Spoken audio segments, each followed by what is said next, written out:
Atos capítulo 17, versículo de número 1. E passando por Anfípolis e Apolônia, chegaram a Tessalônica, onde havia uma sinagoga de judeus. E Paulo, como tinha por costume, foi ter com eles.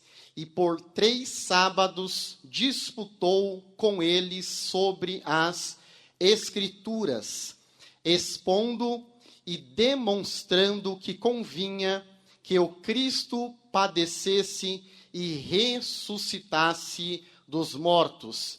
E este Jesus que vos anuncio, dizia ele, é o Cristo. Somente a Mupadesb, no 3, o versículo de número 3. 1, 2, 3.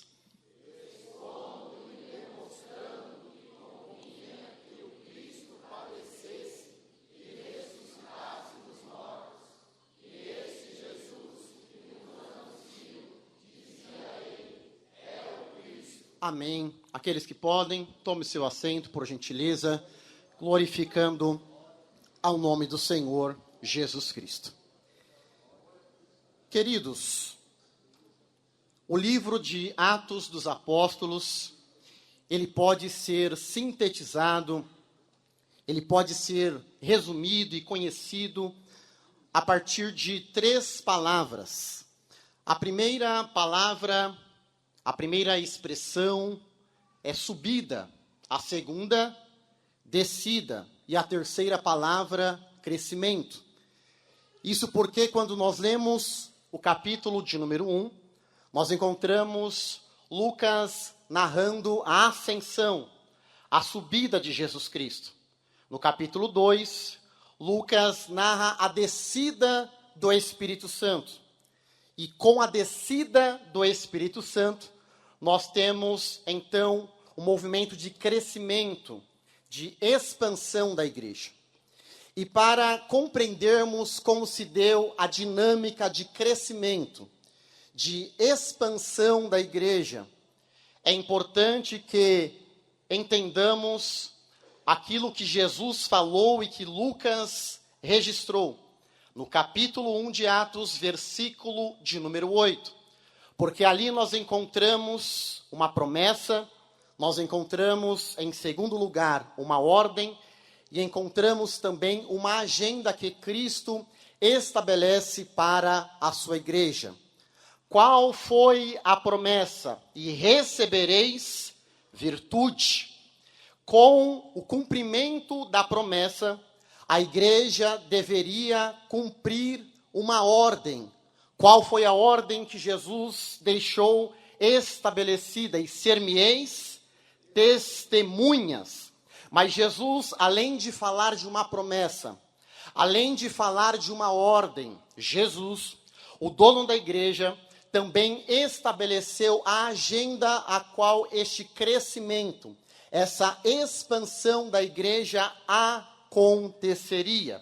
E é por isso que quando nós lemos o livro de Atos dos Apóstolos, exatamente da mesma forma que Jesus estabeleceu, a igreja começa a crescer. O Espírito Santo desce e reveste aqueles irmãos. Eles começam agora a pregar o evangelho com graça e autoridade. E a agenda estabelecida por Jesus Cristo começa a ser cumprida. Atos capítulo 1 ao capítulo de número 7, a igreja está pregando com graça e autoridade na região de Jerusalém. Atos capítulo 8 ao capítulo de número 12, a igreja está pregando o evangelho em Judeia e Samaria. Mas a partir de Atos capítulo de número 13, nós temos ali a igreja de Antioquia da Síria, que orava e jejuava, e que vai agora inspirada e conduzida pelo Espírito Santo, enviar a Paulo para pregar nos confins da terra, que na linguagem de Lucas refere-se ao mundo gentílico. E é interessante notarmos que Há dois homens que se destacam na narrativa de Lucas em Atos dos Apóstolos. O primeiro, o apóstolo Pedro. O segundo, o apóstolo Paulo. Do capítulo 1 ao capítulo de número 12, nós encontramos uma influência maior da liderança e da pregação do apóstolo Pedro. Mas a partir de Atos, capítulo de número 13, nós encontramos agora Paulo, que vai ser designado, estabelecido por Deus para ser o apóstolo dos gentios. E eu aprendo com isso que, embora sejam dois homens totalmente diferentes, Pedro e Paulo, com características totalmente diferentes, mas cheios do mesmo Espírito Santo, e com o coração fervendo com a mesma convicção, foram usados por Deus. Porque o mesmo Deus que usa Pedro, também é o Deus que usa a Paulo. E nós notamos que Paulo, no seu passado, e Paulo, a partir de Atos, capítulo 9, na sua conversão, e Atos capítulo 13, o início propriamente dito do seu ministério em suas viagens missionárias. É impressionante e nos admira ver o que Deus fez na vida de Paulo e através dele. Aliás, Paulo, assim como eu e você, é um daqueles que alguém olhava e chamava de improvável. O que é o improvável? É alguém que aparentemente não tem características, não tem os atributos, não tem as qualidades que lhes são inerentes. E que seja aí muito fácil para que as pessoas visualizem de modo que ele seria um vencedor no ministério ou na vida espiritual. Paulo é alguém que apresentava um contexto de vida desfavorável. Mas o nosso Deus é um Deus que é especialista em transformar improváveis em instrumentos de honra, em vasos usados em suas mãos de forma poderosa. Eu olho para a Bíblia Sagrada e encontro a Jacó. Alguém que foi visto como o improvável. Alguém que ficou conhecido como mentiroso, enganador. Enganou seu próprio pai, enganou seu próprio irmão, o improvável que partiu errante pelo deserto, mas no Val de Jaboque, ele teve um encontro com Deus e recebeu um novo nome. Eu olho para a vida de José, improvável, traído pelos seus próprios irmãos, tido como morto pelo pai, tentado na casa de Potifar, mas venceu. Mais o improvável que subiu no trono do Egito como governador e foi honrado por Deus. Eu vejo Jefité, a sua mãe era uma mulher sem honra, ele foi desprezado pelos seus irmãos. Jefité foi expulso de casa, mas Deus levantou de forma soberana e poderosa mais o improvável, que Deus mudou a história. Eu vejo Davi, tido como improvável por Samuel, profeta, tido como improvável pelo seu pai Jessé, tido como improvável pelos seus irmãos, mas Deus bradou e falou a Samuel: ei Samuel, o culto só vai terminar quando o improvável chegar na casa, porque o azeite já está preparado para ser derramado sobre a cabeça dele. E eu prego nesta noite para jovens, para pessoas que alguém disse: não vai dar em nada, não vai dar certo, não vai ser usado, acabou aqui. Mas nesta noite e nesta semana no Padesp, Deus manda chamar improváveis, porque o azeite já está preparado para ser derramado sobre a sua cabeça, e você será usado poderosamente por Deus nesta terra.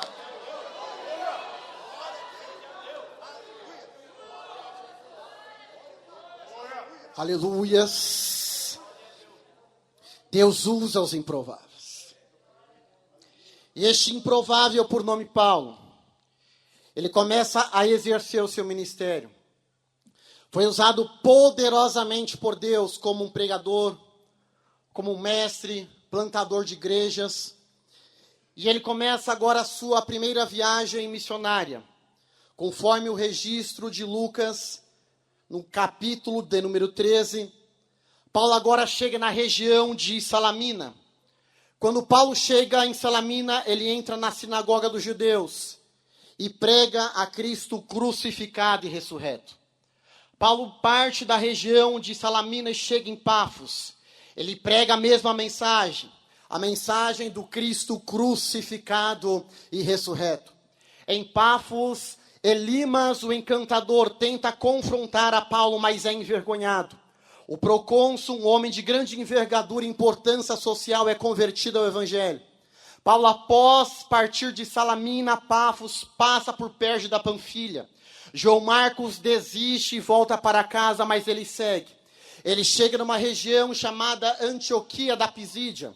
Ali em Atos capítulo 13, nós encontramos um belo discurso, uma linda pregação do apóstolo Paulo sobre Jesus Cristo, começando na lei, passando pelos profetas, passando pelos salmos, chegando em João Batista, apresentando a morte e a ressurreição de Jesus Cristo. Quando Paulo termina de pregar, 3 coisas acontecem. Em primeiro lugar, conversão. Em segundo lugar, uma grande oposição se levanta. Mas em terceiro lugar, no capítulo 13, versículo de número 52, Lucas registra que os discípulos estavam cheios de alegria e cheios do Espírito Santo. E eu prego aqui para alguém nessa noite que chegou aqui amargurado. Há pessoas que chegaram e passaram por essas portas, que até adoraram, até louvaram, mas estão passando por uma grande crise espiritual e emocional. Enquanto eu estava aqui sentado, o Senhor me mostrava pessoas que entraram aqui, até levantaram as mãos, mas você tem uma tristeza que você tem levado para a sua casa e não tem conseguido dormir. Mas eu tenho uma notícia da parte de Deus: onde Cristo é anunciado, a alegria também se manifesta, e o Espírito Santo vem para encher nesta noite o seu coração de alegria, porque o Deus profetizado por Isaías, que dá força ao cansado e multiplica as forças de quem não tem vigor, ele chegou antes de você nessa casa, e ele te lembra: você é filho, você é filha, você pertence a Ele, Ele não abre mão de você, e nesta noite Ele enche este coração, que está cheio de tristeza, com alegria, com graça, com autoridade, e com a presença do Espírito Santo.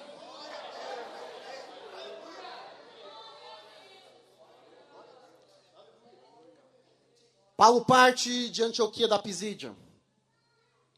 Agora ele passa por Icônio, Listra, Derbe. E no capítulo 16, início da viagem missionária do apóstolo Paulo. Aqui nós aprendemos uma lição muito importante. Porque há muitas pessoas que confundem desejo do coração, intenção do coração com direcionamento do Espírito Santo. E Paulo nos ensina isso, porque Lucas é categórico ao registrar que o desejo de Paulo era de partir para a Ásia pregar o Evangelho. Mas o Espírito Santo o impediu. O desejo de Paulo era lícito pregar o Evangelho, mas não era o momento dele partir para a região da Ásia. E aqui nós aprendemos que uma coisa é o desejo, é a intenção do nosso coração. Outra coisa é o direcionamento do Espírito Santo. Mas as nossas decisões não devem ser baseadas nos nossos desejos, mas sim na condução do Espírito Santo. Aliás, isso significa ministério. Ministério é você fazer a vontade do seu Senhor. Ministério é você pregar querendo ficar calado. É você ficar calado querendo falar. É você ir querendo ficar. É ficar querendo ir. Isso se chama obediência. Isso significa que nós devemos entender que a igreja tem um dono. Que a sua vida tem um dono, que o teu ministério tem um dono, que quem manda nessa casa é Ele. Quer ser vitorioso, então seja conduzido pelo Espírito Santo, porque eu olho para a Bíblia Sagrada, eu encontro José, um jovem conduzido pelo Espírito, quando ele foi tentado na casa de Potifar, ele bateu em retirada, mas foi vencedor. Eu vejo Gideão guiado pelo Espírito e venceu a batalha com apenas 300 homens. Eu vejo Ezequiel, estava junto ao rio Quebar, mas aí o Espírito lhe direcionou para olhar para o alto. Ele estava num cenário totalmente desfavorável, mas ele viu os céus abertos. Jesus Cristo, conduzido pelo Espírito ao deserto, ele venceu a Satanás, dizendo: está escrito, está escrito, está escrito, está escrito. Eu vejo em Atos dos Apóstolos uma igreja conduzida pelo Espírito Santo de Deus, e Jesus salvando, Jesus libertando, as hostes da maldade caindo por terra, porque haviam crentes cheios do Espírito Santo. Quer ser vencedor? Hoje o Espírito brada em teu coração: seja conduzido, seja conduzida pela minha vontade. Paulo, como um servo obediente, ele parte para Filipos, entra na Europa. Aliás, Filipos, a obra que o Espírito Santo realiza ali é uma demonstração clara de que o evangelho não é discriminatório, como dizem alguns. Porque ali 3 pessoas diferentes são convertidas ao evangelho. 3 pessoas de classes sociais totalmente diferentes. Uma escrava, alguém da classe média, pois era um carcereiro, portanto funcionário do Estado, era um funcionário público, alguém de classe média, mas também salva uma vendedora de púrpura por nome Lídia, alguém da alta sociedade. Partindo de Filipos, Paulo agora finalmente chega na Macedônia. E ele passa ali por Anfípolis e Apolônia e se estabelece na região de Tessalônica. O texto de Lucas é claro ao mencionar que Paulo fica naquela região por aproximadamente 3 semanas consecutivas, pregando o evangelho aos sábados na sinagoga. E Atos capítulo 17, versículo de número 2, nos mostra qual era a base da pregação de Paulo. Diz o texto que era as Escrituras.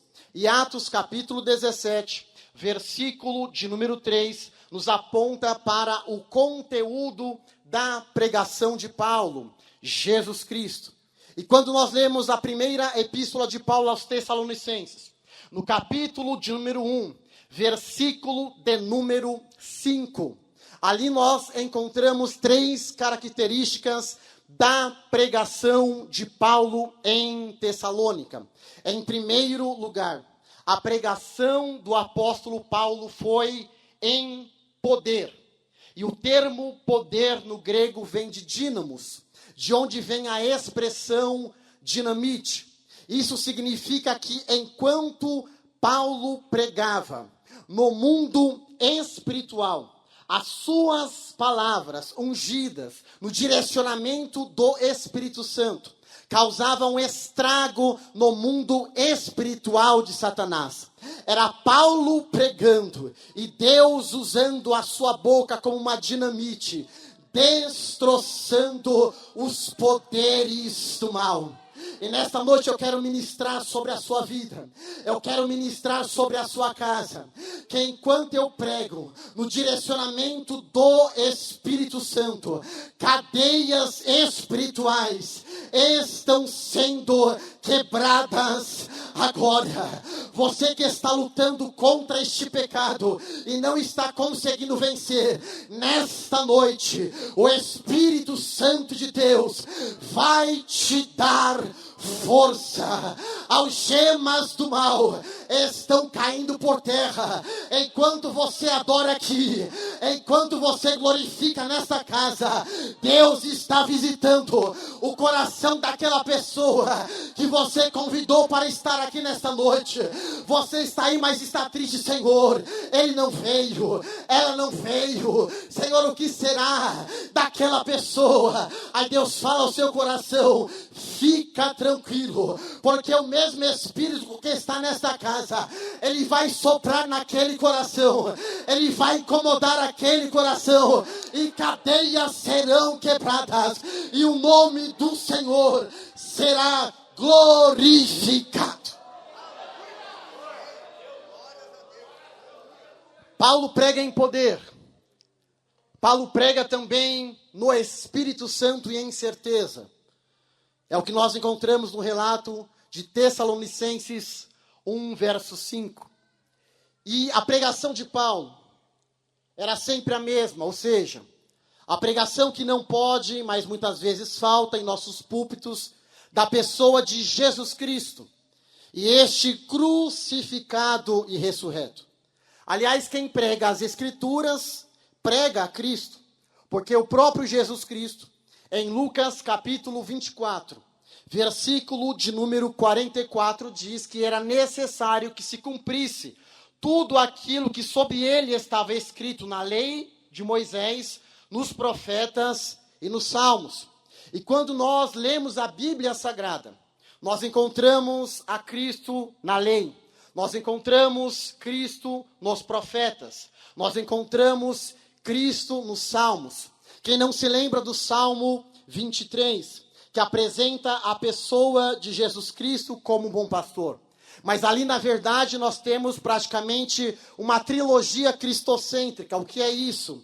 É Cristo sendo apresentado no Salmo 22 como Salvador. É a revelação da cruz. No Salmo 23, Cristo é apresentado como bom pastor. É a revelação do cajado. Mas quando nós olhamos para o Salmo de número 24, nós encontramos um Cristo que é Salvador, nós encontramos um Cristo que é pastor, mas nós também encontramos um Cristo que é Rei glorificado. É a revelação da cruz, é a revelação do cajado, é a revelação da coroa, porque o nosso Cristo, ele salva, mas o nosso Cristo também cuida, o nosso Cristo também provê, o nosso Cristo também está olhando para as suas necessidades, e Cristo, ele vai cuidar de você. Fica tranquilo, acalme o seu coração. E para quem está ansioso, preocupado,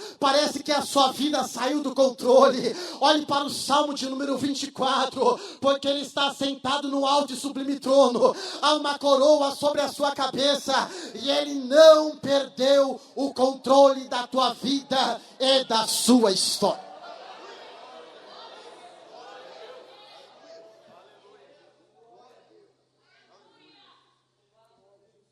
Mas uma das representações mais fortes da pessoa de Jesus Cristo nas Escrituras é a figura do Cordeiro.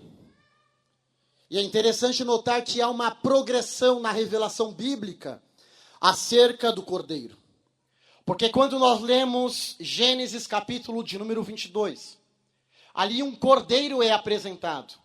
E aquele cordeiro foi suficiente para livrar uma pessoa da morte, Isaac.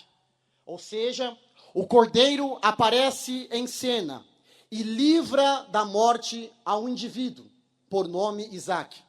Mas quando nós continuamos na narrativa bíblica, e chegamos agora em Êxodo capítulo de número 12, ali mais uma vez o cordeiro aparece em cena. Porque com base no sangue do cordeiro, que foi passado no umbral das portas, o anjo da morte não tinha autoridade para entrar naquela casa, naquele lar, naquela família. Se em Gênesis 22, o cordeiro foi suficiente para salvar o indivíduo, em Êxodo capítulo de número 12, o cordeiro foi suficiente para livrar a família. Mas quando nós chegamos agora no profeta messiânico, Isaías, capítulo de número 53, versículo de número 8, o profeta anuncia que o cordeiro seria morto pela transgressão do povo de Israel, ou seja, da nação. Repare que há uma progressão, indivíduo, família, nação. Mas quando nós chegamos na nova aliança, eu vejo a voz profética de um homem por nome João Batista. E João Batista, com graça, com autoridade, ele vai anunciar, oh glória. Eu sinto uma presença aqui neste altar, queridos. João Batista vai falar: eis o Cordeiro de Deus, que tira, oh glória, o pecado, do mundo. Eu não o conhecia. João Batista, ele segue dizendo: mas aquele que me mandou a batizar com água me disse, sobre aquele a qual o Espírito descer, este é aquele que batiza com o Espírito Santo. Aí João Batista segue dizendo: eu tenho visto, eu tenho contemplado e tenho anunciado, porque todo mundo, todas as pessoas que vislumbram o Cordeiro não conseguem mais ficar com a boca calada. Veja André, quando ele encontra o Messias, ele tem que pregar, ele tem que anunciar, nem que seja para uma pessoa. Ei, Simão, nós encontramos o Messias. A mulher samaritana teve encontro com Cristo, virou pregadora também, anunciando a pessoa de Jesus Cristo. E nesta noite eu prego para jovens pentecostais que também tiveram um encontro com o Cordeiro. Cadê você para glorificar? Cadê você para exaltar? O Cordeiro se faz presente, o Cordeiro está na casa. Você que chegou aqui amargurado, você que chegou aqui triste, Apocalipse capítulo de número 5, versículo de número 5, João também estava triste. Diz o texto que ele estava chorando, mas quando ele olhou para o Cordeiro, que é digno de pegar o livro e desatar os seus 7 selos, aquilo que era choro foi transformado em adoração. Você que chegou aqui amargurado, olhe para a cruz, olhe para o Cordeiro. Pode ter chegado chorando, mas vai sair adorando, vai sair dando glória, vai sair cheio da presença, vai sair cheio da unção, vai sair renovado, vai sair cheio de Deus. Essa foi a pregação do apóstolo Paulo sobre a pessoa de Jesus Cristo. Só que uma grande perseguição começa. Paulo agora tem que partir. Ele vai para Éfeso, conforme o relato de Lucas em Atos capítulo de número 19. Parte para Corinto e ele dá uma missão a um jovem obreiro por nome Timóteo, porque Timóteo ficou em Tessalônica. Ele deveria agora realizar a missão de trazer um relatório da situação espiritual dos irmãos recém-convertidos em Tessalônica. E é com base neste relato de Timóteo que Paulo escreve a primeira epístola aos Tessalonicenses. Aliás, as duas epístolas são conhecidas como epístolas escatológicas. Isso porque apontam para a realidade do fim de todas as coisas e para o arrebatamento da igreja. Aponta para a doutrina da segunda vinda de Jesus Cristo. Por exemplo, quando nós lemos a primeira epístola, Em todos os capítulos da primeira epístola de Paulo aos Tessalonicenses, a vinda do Senhor é mencionada. No capítulo 1, Paulo fala da vinda de Jesus Cristo em relação à salvação. No capítulo de número 2, Paulo fala da vinda do Rei Jesus em relação ao serviço. No capítulo 3, versículo de número 13, Paulo também está falando da vinda, só que em relação à santificação. Capítulo 4, a partir do versículo 16, Paulo ainda está falando da gloriosa volta do Senhor Jesus Cristo, apontando também para a doutrina da ressurreição.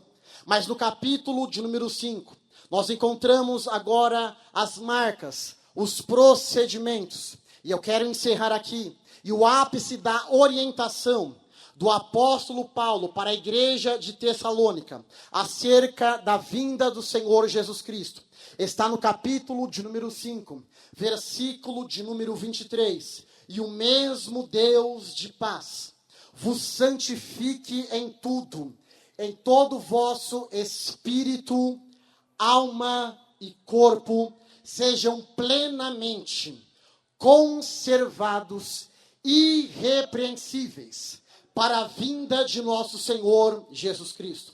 Paulo aqui está respondendo 3 perguntas. A primeira, quem é o agente da santificação?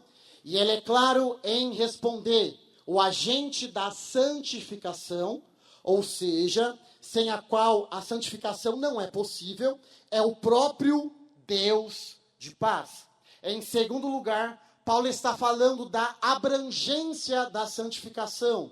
Qual é a intensidade, ou dito de outra forma, de que forma a santidade, a santificação deve se manifestar no cristão que aguarda a vinda do Senhor Jesus Cristo. E Paulo responde falando que isso deve ocorrer de forma integral, espírito, alma e corpo. Mas Paulo também está falando aqui no versículo 23 da finalidade da santificação, de nos conservar para a vinda de Jesus Cristo. E o Espírito Santo me traz aqui nesta noite para dizer a você, moço, para dizer a você, moça, para dizer para Mupadese, para todos aqueles que entraram por estas portas, continue a lutar contra o pecado, porque ele vem. Continue a mortificar a carne, porque ele vem. Continue a clamar, porque ele vem. Continue a se derramar na presença dele, porque ele vem. Quando o pecado estiver batendo na sua porta, quando o diabo estiver soprando em seus ouvidos para te derrubar na hora da tentação, lembre-se daquilo que Jesus Cristo, o segundo Adão, fez na cruz do Calvário.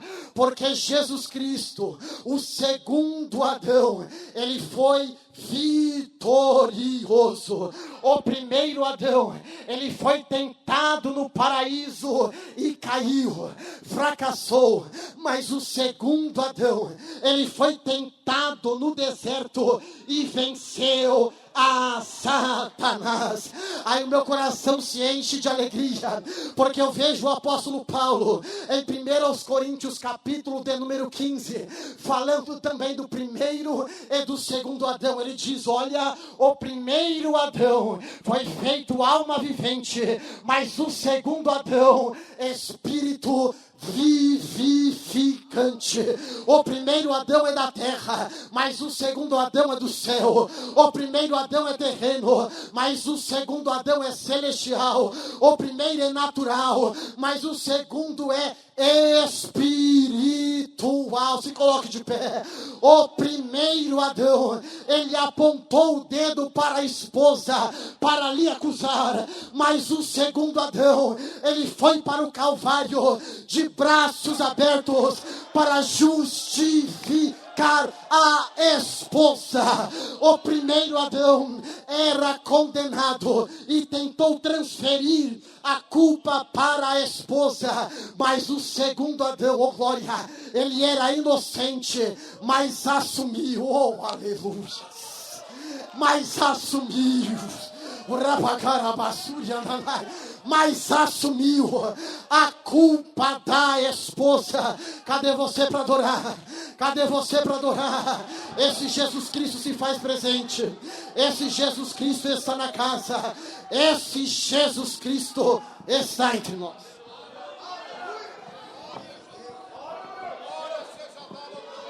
Aleluia. O conjunto se prepare. Redobre a sua atenção. Aleluia. Brabacara basuri anda na rafaia sina da. Uremai keba suri anda na rafaia. Eu quero fazer o primeiro convite.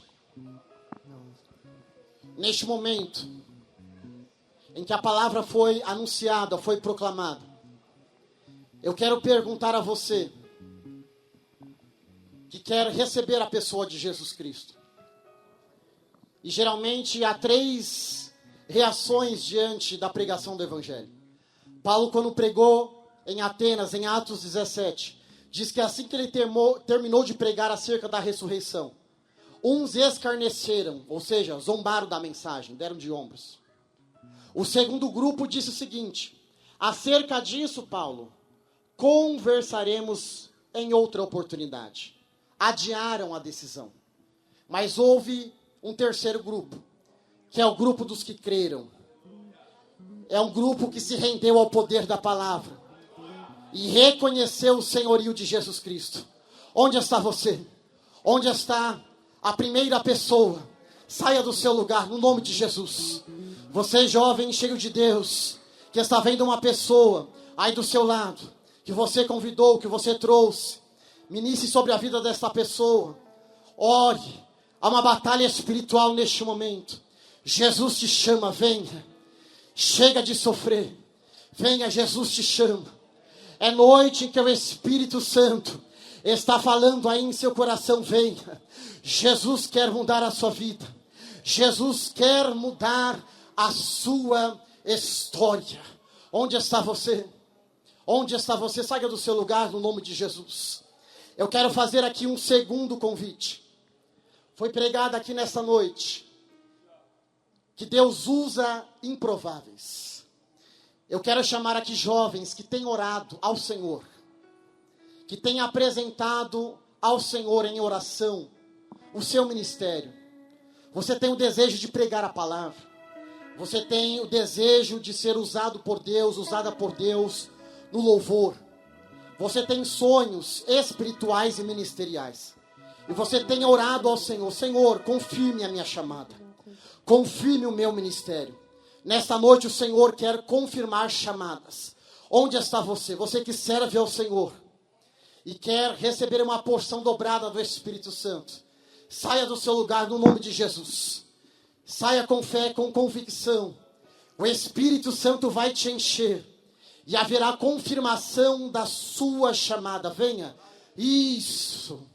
Venha, venha. Você tem orado ao Senhor. Você tem clamado ao Senhor. E Ele vai te encher. Ele vai te fortalecer.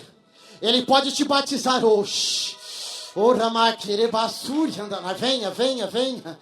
Tem mais, tem mais. Venha, venha. Saia do seu lugar. Saia do seu lugar. Estou como surianda na rafaia sirianda na venha. Isso, venha, venha. Jesus te chama, Jesus te chama. Onde está você? Terceiro e último convite, que ainda não é batizado no Espírito Santo. Nós somos crentes pentecostais e nós cremos na realidade e atualidade do batismo no Espírito Santo como revestimento de poder. Saia do seu lugar, pode ser hoje, venha. Você que tem orado, que tem clamado ao Senhor em busca do batismo, isso, venha, no nome de Jesus. Aleluias. Isso, venha. O batizador está na casa, irmãos. Venha com fé, venha com convicção. Aleluia. Eu peço aos meus companheiros de ministério que nos ajude com a imposição de mãos. Conjunto pode louvar, pode dar lugar. Nós vamos começar a orar.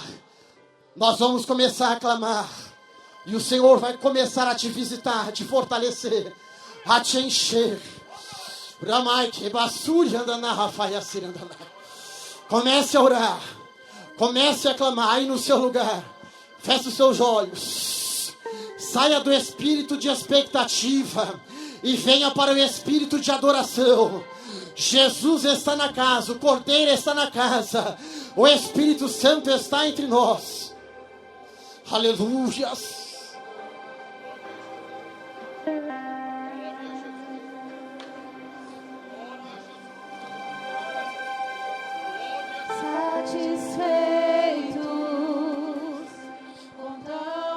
Renova, Jesus.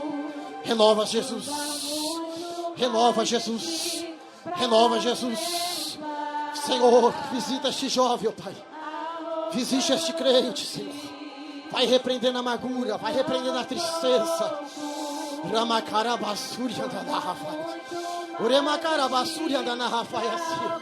Tira essa tristeza, Senhor.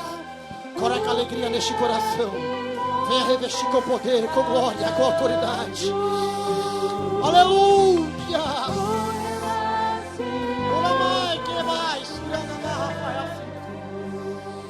Toca, Senhor, vai visitando, vai fortalecendo, vai enchendo. Batiza, Jesus. Batiza, Jesus. Batiza, Jesus. Batiza, Jesus. Batiza, Jesus. Vai adorando, vai glorificando, vai bendizendo o nome dele.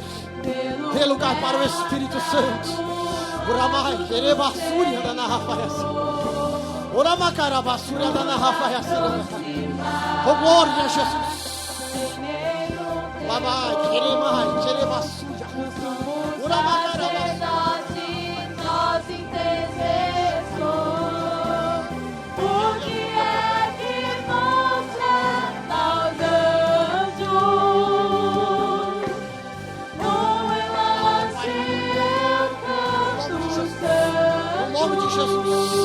Depressão caia por terra agora no nome de Jesus. No nome de Jesus. Ansiedade generalizada caia por terra agora pelo poder da palavra. Amargura caia por terra pelo poder da palavra.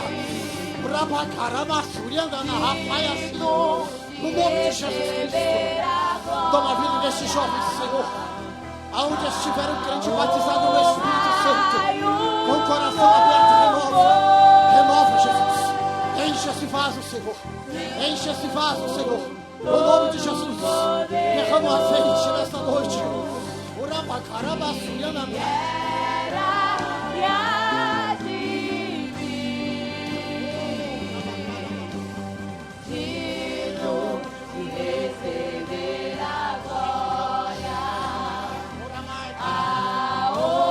O diabo perdeu mais uma nessa noite, porque os jovens no poder vieram para adorar, vieram para glorificar.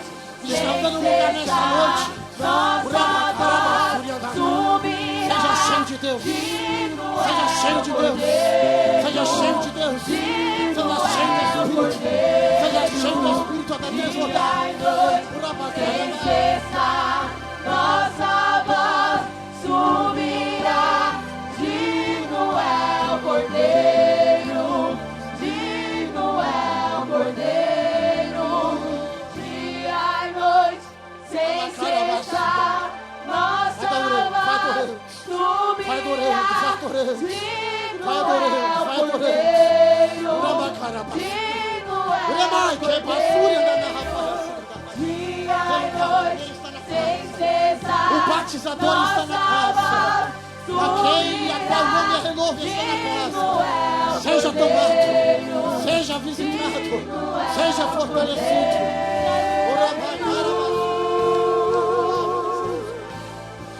Oh, glória a Jesus.